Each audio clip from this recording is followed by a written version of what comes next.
안녕하세요, 여러분. 어느덧 이제 중간고사가 다가왔습니다. 자, 그래서 지금부터는 프로그래밍 기초 시언어 중간고사 대비 요약 정리를 시작해 보도록 하겠습니다. 자, 우리가 이제 주석에 대해서 배웠었죠. 요 주석이라는 것은 프로그램이 하는 일을 설명하는 것이라고 이야기했습니다. 자, 주석에는 이제 한 줄 주석과 여러 줄에 걸친 주석을 나타낼 수 있는 기호가 있었죠. 한 줄 주석은 이렇게 슬래시 두 개로 나타낼 수가 있고요. 여러 줄의 주석은 요 슬래시 에스터리스크 슬래시를 적고 그 안에 이제 설명하는 글들을 나타낼 수가 있었습니다. 자, 그 다음에 우리가 전처리기에 대해서 배웠었죠. 전처리기 지시어는 이제 샵 기호로 시작이 된다고 이야기를 했습니다. 자, 그래서 우리가 샵 include라고 해서 요렇게 이제 샵 기호를 썼었죠.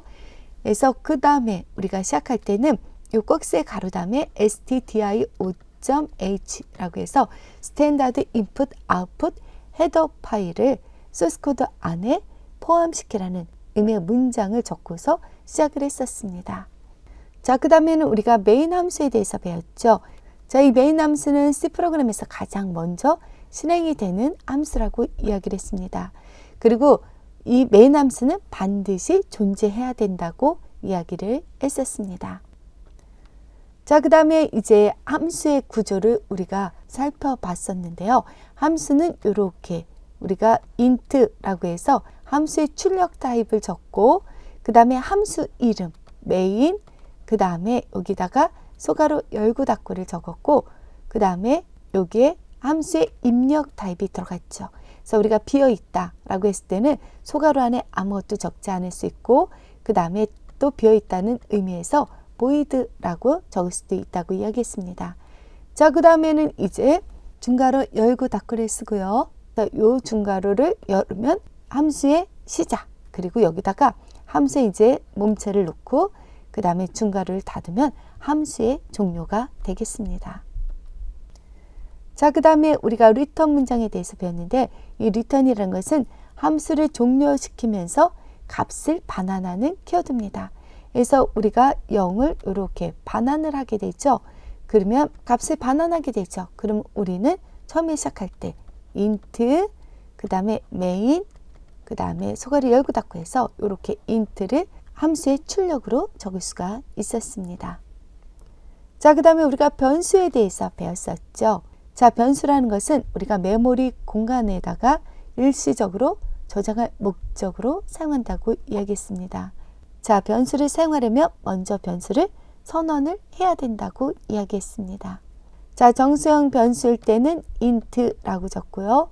그 다음에 실수형 변수에는 우리가 float하고 그 다음에 더블이라고 이렇게 적었고 그 다음 문자 하나 선언할 땐 차, 그 다음에 여러 개의 문자를 선언할 때는 차하고 그 다음에 배열로 선언을 했습니다. 자, 그 다음에 우리가 변수 작성 규칙에 대해서 배웠었죠. 우리가 변수를 사용하려면 변수를 먼저 선언을 해야 된다고 이야기를 했고요. 그러면 변수 이름을 만들 때 작성 규칙이 있었죠. 그래서 영문자, 숫자, 그리고 밑줄, 언더바라는 이 밑줄로 이루어졌다. 그리고 중간에 공백은 들어가지 않게 되고요. 첫 글자는 영문자나 그리고 우리가 특수 문자 중에서 유일하게 사용할 수 있는 이 언더스코어, 언더바를 우리가 첫 글자로 쓸 수가 있었다 그랬죠.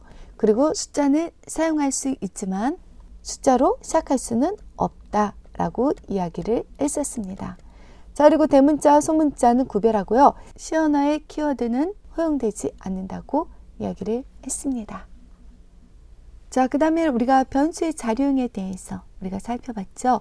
변수형에는 이제 정수형, 그리고 이제 실수형, 그리고 문자형 등이 있죠. 그래서 문자 하나를 나타낼 때는 문자, 그리고 문자열이 여러 개 있는 경우 문자열. 그래서 이 문자에 관련된 형이 있었습니다.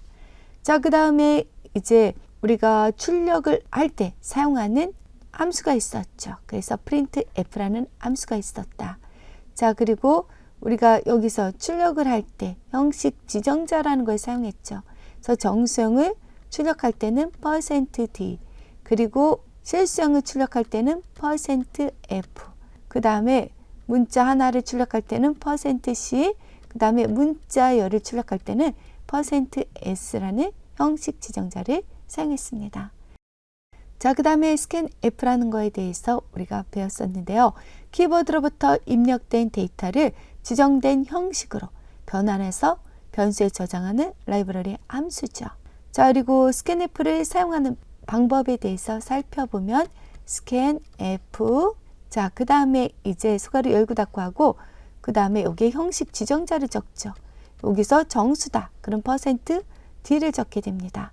자, 콤마 다음에 여기다가 이제 변수를 적게 되는데 중요한 것은 그냥 변수가 아니라 변수의 주소를 적게 되죠. 그래서 주소를 나타내는 앰퍼센드 기호와 그 다음 변수의 이름, 변수의 이름이 x다. 그러면 이렇게 이제 변수의 주소로 나타낼 수가 있게 됩니다. 자, 그리고 그 다음에 입력된 데이터가 실수형이다. 실수형 중에 플러시다. 그러면 %F를 쓰게 되고 실수형 중에 더블이다. 그럼 %LF를 쓰게 되고요. 자, 그 다음에 문자일 때는 %C를 쓰게 됩니다. 자, 그 다음에 우리가 산술 연산자에 대해서 배웠죠. 산술 연산자에는 우리가 알고 있는 사칙 연산 있죠. 더하기, 빼기, 그 다음에 곱하기, 나누기가 있습니다. 자, 그리고 또 우리가 알아야 될 것은 나눗셈의 나머지를 나타내는 연산자, 이 %도 잘 알아두시면 되겠습니다. 자, 그 다음에 우리가 증감 연산자에 대해서 배웠습니다. 증감 연산자에는 이렇게 더하기 하고 변수를 적게 되죠. 요것은 이제 증가된 x의 값이라고 해서 우리가 선증가를 나타내게 되고요. 자, 그 다음에는 x 라고 이렇게 적게 되면 요거는 이제 후증가가 됩니다. 그래서 후증가로 이제 수식의 값은 증가되지 않는 원래 x 값이 되고 그 다음에 나중에 증가가 됩니다. 자, 그 다음에 이제 마이너스 x다. 이것은 선 감소가 되죠. 그래서 수식의 값은 감소된 x 값을 갖게 되고 그 다음에 x 마이너스다. 그러면 이것은 후감소죠. 그래서 수식의 값은 감소되지 않은 원래 x 값을 갖게 되고 그리고 나중에 감소가 되게 됩니다. 그래서 요 증감 연산자도 여러분들이 잘 알아두시기 바랍니다. 자, 그 다음에 대입 연산자라는 게 있었죠. 대입 연산자는 어떤 기호를 사용한다? 네, 이퀄 기호를 사용한다. 그래서 이 대입 연산자는 오른쪽에 있는 내용이 왼쪽 변수에 대입된다는 의미를 갖게 됩니다. 자, 그 다음에 이제 복합 대입 연산자에 대해서 배웠었죠. 복합 대입 연산자는 대입 연산자와 산술 연산자가 합쳐져서 나타나게 됩니다. 예를 들어서 x 플러스는 y다. 그럼 이렇게 산술 연산과 대입 연산자가 합쳐진 겁니다. 요거를 풀어서 나타내게 되면 요 x라는 게 2번 반복이 됐기 때문에 요렇게 이제 x를 한 번 줄여서 나타내게 된 겁니다. 그럼 여기다가 요거 x 그대로 쓰고 그 다음에 여기 대입 연산자를 적고 그 다음에 여기 있는 x 플러스 그대로 적고 대입 연산자 오른쪽에 있는 내용을 적으면 되겠습니다. 자, 이렇게 해서 나타난 것을 다시 한번 복합 대입 연산자로 바꾸게 되면 요 x가 2번 사용이 되죠. 그럼 대입 연산자 오른쪽에 있는 x는 우리가 없애고 그 다음에 뒤에 있는 산술 연산자를 대입 연산자 앞쪽으로 보내면 되겠습니다. 자, 다음은 우리가 관계 연산자에 대해서 배웠죠. 관계 연산자라는 것은 두 피연산자의 관계를 우리가 비교한다고 해서 비교 연산자라고도 이야기합니다. 자, 그래서 여기에 보면 대소를 비교하는 크다, 그 다음에 작다, 그리고 크거나 같다, 작거나 같다가 있죠. 그리고 여기서는 이제 같냐를 나타내는 관계연산자 콜 2개를 쓰게 되고요. 그 다음 같지 않다라는 것은 느낌표하고 이퀄이라는 거, 그것도 여러분들이 잘 기억해 두시면 되겠습니다. 자, 요렇게 예를 들어서 이렇게 됐다. 그러면 x와 y가 같은가를 묻게 되는 것입니다. 그래서 요 관계연산자 잘 알아두시기 바랍니다. 자, 그 다음에 이제 논리 연산자에 대해서 배웠었죠. 논리 연산자에는 3개가 있습니다. 그래서 우리가 모든 조건을 만족하면 차민값을 갖는 and가 있습니다. 그래서 요 앰퍼샌드 기호로 나타내고요. 그 다음에 이제 하나만 참여도 차민값을 갖는 논리 합인 오화가 있고요. 그 다음에 이제 not을 의미하는 요 느낌표가 있습니다. 자, 그랬을 때 여러분들이 이 논리연산자의 결과는 참 아니면 거짓인데 참일 때는 1이고 거짓일 땐 0으로 나오게 됩니다. 자, 그리고 관계연산자의 결과도 참이면 1, 거짓일 때는 0으로 나온다는 거, 요거까지 잘 기억해 두시기 바랍니다. 자, 그 다음에 우리가 제어문이라는 거에 대해서 배웠죠. 제어문은 문장들이 실행되는 순서를 제어하는 문장을 제어문이라고 이야기를 합니다. 자, 그 다음에 제어문의 종류에 보면 이 안에는 조건문이라는 게 있고, 그 다음에 이제 반복문하고 그 다음에 이제 분기문이 있습니다. 조건문이라는 것은 조건에 따라 문장을 선택적으로 수행하게 이제 만든 문장이죠. 그래서 우리가 선택문이라고도 이야기합니다. 자, 반복문이라는 것은 조건에 따라 문장을 반복해서 수행하게 만든 문장입니다. 자, 그리고 분기문이라는 것은 실행의 흐름을 변경하는 것을 분기문이라고 이야기를 합니다. 자, 그러면 제어문의 종류 중에서 이제 조건문을 보게 되면요. 조건문은 if로 이제 시작되어 있죠. 그래서 if, 그 다음에 조건식을 적게 됩니다. 그래서 if문에서는 여기 조건식을 쓸 때 우리가 이 조건식을 수식으로 표현을 하게 되고요. 여기서 조건식이 참이냐 그리고 거짓이냐로 나눠지죠. 참일 때는 1이 되고 거짓일 때는 0이 됩니다. 그래서 if 다음에 이 조건식이 참이다. 그러면 여기 문장을 수행하게 되고 여기 문장을 수행하게 되고 아닐 경우에는 else로 가서 else에 있는 문장을 수행하게 됩니다. 자, 그리고 여기에서 우리가 이제 중괄호를 사용해서 문장들을 그룹핑할 수가 있는데 그때 이렇게 중괄호를 사용할 수 있는데 이것을 블록이라고 이야기합니다. 그래서 블록이라는 것은 중괄호를 사용하여 문장들을 그룹핑하는 것, 이것을 우리가 블록이라고 이야기합니다. 자, 그래서 우리가 단일문 대신에 이제 복합문을 나타낼 때 이렇게 이제 중괄호로 나타내게 됩니다. 자, 그 다음에 연속적인 if문에 대해서 살펴보도록 할 텐데요. if 다음에 이제 조건식을 쓰게 되죠. 예를 들어 조건식 1이다. 근데 만약 조건식 1이 참이다. 그러면 그 다음에 이제 여기에 문장이 있을 겁니다. 그러면 문장 1을 실행하게 됩니다. 자, 그런데 그렇지 않다. 근데 다른 조건식이 있을 때는 아닐 경우니까 else를 적고요. 그 다음에 이제 조건을 나타내는 if를 적고 그 다음 거기다는 이제 조건식을 또 적을 수가 있겠죠. 그래서 만약에 조건식 2가 참이다. 그러면 그 다음 문장인 예를 들어 여기 문장 2가 있다. 그 문장 2를 수행하게 됩니다. 자, 그런데 이것도 거짓이다. 그러면 아닐 경우 중에서 다시 if로 간 다음에 조건식을 쓰게 될 겁니다. 자, 이렇게 if 다음에는 다 조건식을 쓰고 else 다음에 if가 있으면 조건식, 그 다음에 else 다음에 if 다음에 조건식을 쓰게 되죠. 그래서 만약에 이 조건식이 참이다. 그러면 그 다음 문장을 수행하게 되죠. 근데 이제 그것도 아니다. 그러면 또 그 외에, 그 밖에는 이 모두 위에 있는 조건을 만족하지 않는다. 그러면 else로 가서 그 다음 문장을 수행하게 됩니다. 그래서 여기가 문장사다. 그 문장사를 수행하게 되면서 이렇게 연속적인 if문을 작성할 수도 있게 됩니다. 자, 그 다음에 우리가 이제 스위치문에 대해서 배웠습니다. 이 스위치문은 제어식의 값에 따라 여러 경로 중에서 하나를 선택할 수 있는 제어 구조입니다. 그래서 스위치 다음에는 우리가 케이스문을 쓰게 되죠. 케이스 예를 들어 C1이다. 자, 그럼 여기에 이제 문장이 있겠죠. 그래서 제어식의 값이 여기 C1이다. 그러면 이제 문장 여기 있는 이 문장 1을 수행하게 되고 그 다음에 여기다 브레이크문이 있다. 그러면 이것을 빠져나가게 됩니다. 근데 이제 여기에 디폴트가 있다. 그러면 이 디폴트문은 어떤 케이스 문과도 일치하지 않은 경우에 선택해서 실행되게 되고 그 다음에는 여기에 있는 문장 실행하고 브레이크문이 있다. 그러면 일치하는 값이 없으면 여기에 있는 이 문장들이 수행하게 되는 것입니다. 브레이크 문이라는 게 있죠. 브레이크 문을 여러분들이 알아두셔야 되는데 브레이크 문이 없다.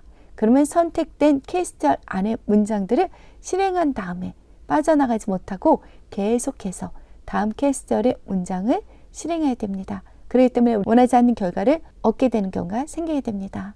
자, 그래서 브레이크문에 대해서 여러분들이 알아두시고 디폴트문은 어떤 케이스문과도 일치하지 않은 경우에 선택해서 실행할 수가 있게 됩니다. 자, 그 다음에 이제 우리가 반복문에 대해서 배웠었죠. 반복이라는 것은 같은 처리 과정을 여러 번 되풀이하는 거였습니다. 자, 그러면 반복문의 종류에는 우리가 while문이 있었죠. while문이 있었고, 그 다음에 do while문이 있었고, 그 다음에 for문이 있었습니다. 자, while문은 while 다음에 이제 조건을 쓰게 되죠. 그래서 주어진 조건이 만족되는 동안 문장들을 반복 실행하는 게 while문이었습니다. 자, 그 다음에 do while문은 이제 적어도 한 번은 문장을 실행하게 됩니다. do 다음에 문장이 나오기 때문에 그 문장을 실행한 다음에 while 다음에 조건으로 들어가게 됩니다. 그래서 적어도 한 번은 문장을 실행하게 되는 게 do while문입니다. 자, 그 다음에 for문이 있었죠. for문은 정해진 횟수만큼 반복하는 구조입니다. 자, 그 다음에 이제 for 다음에는 형식이 어떻게 되죠? 여기 쏘가로 열고 닫고 안에는 이제 처음에 초기식이 들어갔죠. 그래서 초기식, 그 다음에 세미콜론, 그 다음에 조건식, 그 다음에 세미콜론, 그 다음에 증감식이 이렇게 들어갑니다. 그래서 이 형식도 여러분들이 잘 기억해 두시기 바랍니다. 자, 그 다음에 이제 여기서 우리가 반복문을 사용할 때 브레이크문하고 컨티뉴문이 있었습니다. 이것도 잘 기억해 둬야 되겠죠. 브레이크문은 반복 루프를 빠져나오는 데 사용됩니다. 그래서 반복 루프 안에서 브레이크문이 실행되면 반복 루프를 빠져나오게 되고요. 자, 컨티뉴문은 현재 실행하고 있는 반복 과정의 나머지를 생략하고 반복문의 시작으로 가서 반복문을 계속하게 됩니다. 그래서 이 두 가지도 여러분들이 잘 기억해 두시기 바랍니다. 자, 그 다음에 우리가 함수에 대해서 배웠죠. 함수라는 것은 특정 기능을 제거하는 코드를 묶어서 이름을 붙인 겁니다. 자, 함수의 장점으로는 함수를 사용하면 코드가 중복되는 것을 막을 수가 있고 우리가 한 번 작성된 함수는 여러 번 재사용이 가능합니다. 자, 그리고 함수를 사용하면 전체 프로그램을 모듈로 나눌 수 있어서 개발 과정이 쉬워지고 보다 체계적이 되면서 유지 보수도 쉬워진다는 장점이 있었습니다. 자, 그리고 우리가 함수의 종류를 이제 라이브러리 함수하고 그 다음에 이제 사용자 정의 함수로 나눌 수가 있다고 이야기했습니다.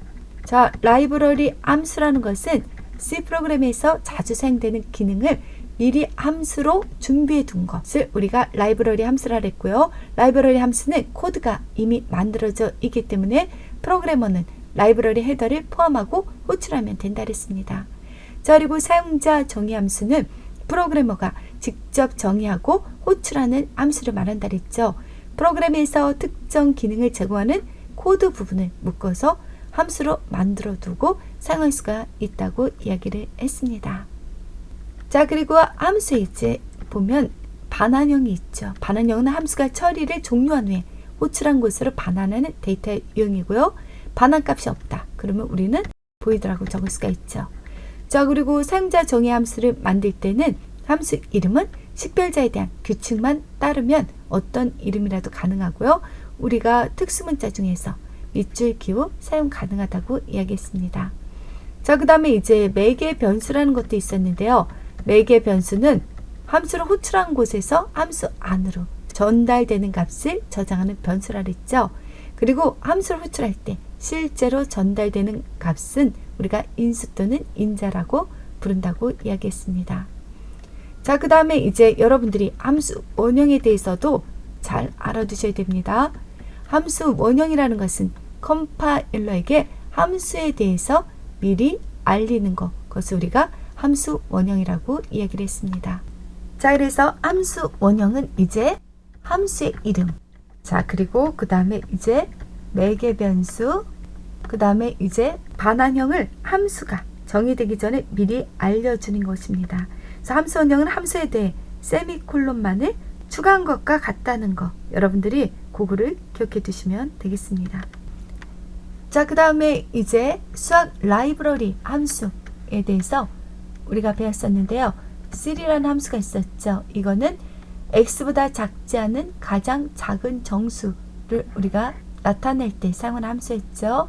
그리고 flow라는 거, 이거는 x보다 크지 않은 가장 큰 정수를 나타낼 때 우리가 사용하고요. 이것은 올림이라고 생각하면 되고 이것은 내림이라고 생각하면 됩니다. 자, 그 다음에 실수를 받아서 절대값을 변환한다. 근데 절대값은 ABS입니다. 자, 여기 함수니까 여기 손가락을 닫고 하고, 자, ABS는 절대값을 반환하는 함수인데 실수를 받아서 절대값 반환하려면 여기다 F를 적으면 되고요. 그 다음 F 없이 ABS만 적게 되면 정수를 받아서 절대값을 반환하게 됩니다. 그 다음에 제곱값을 계산하는 함수는 4라는 거, 그리고 그 다음에 값의 제곱근을 반환하는 함수는 스퀘어 루트라고 해서 SQRT라는 함수가 값의 제곱근을 반환하는 함수가 되겠습니다. 자, 그래서 여기까지가 이제 시험 범위에 해당됩니다. 자, 그러면 여러분들 마지막까지 열심히 하시고 화이팅 하시기 바랍니다. 자, 지금까지 중간고사 동영상 요점 정리를 시청하신 여러분 수고 많으셨습니다. 감사합니다.